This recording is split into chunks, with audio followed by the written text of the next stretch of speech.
আজকে রান্না করব রুই মাছের তরকারি। তো রুই মাছটা আজকে ভুনা করব টমেটো দিয়ে। ভালোভাবে আন্টি সুন্দর করে ধুয়ে দিয়ে গেছে গরম পানি দিয়ে। তো আমি হলুদ, মরিচের গুঁড়া আর লবণ দিয়ে মাখিয়ে রেখে 10 মিনিট পর এটাকে সুন্দরভাবে ভেজে নিলাম। ভেজে রেখে দেন ওইদিকে আমি টমেটো, কাঁচামরিচ যা যা লাগবে পরে সেটা আমি আগেই কেটে রেখেছি। আর ঢ্যাঁড়স ভাজি করব, সেটা আমার শাশুড়ি আম্মু আমাকে কেটে দিয়েছে।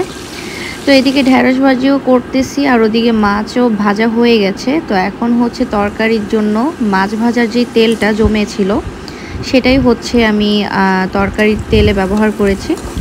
তো একে একে পেঁয়াজ কুচি, আস্ত জিরা আর একটা তেজপাতা দিয়ে দিলাম। আর কাঁচামরিচ যে যেমন খায় স্বাদ মতন, আর ধনিয়া গুঁড়া, জিরা গুঁড়া, আদা রসুন বাটা, আর জিরা, যা যা লাগে মশলা, তো সবই দিয়ে দিলাম একে একে। তো অনেকক্ষণ কষালাম, 2-3 বার কষানোর পরে টমেটো দিয়ে দেন আরও 2-3 বার কষালাম। তারপরে গিয়ে মাছ দিয়ে একবারে ঝোল দিয়ে দিয়েছি। তবে ঝোল দেওয়ার পরে কিন্তু আরও 2-3 বার কষিয়ে নিয়েছি। তো এই আমার রান্নাটা। থ্যাংক ইউ সবাইকে।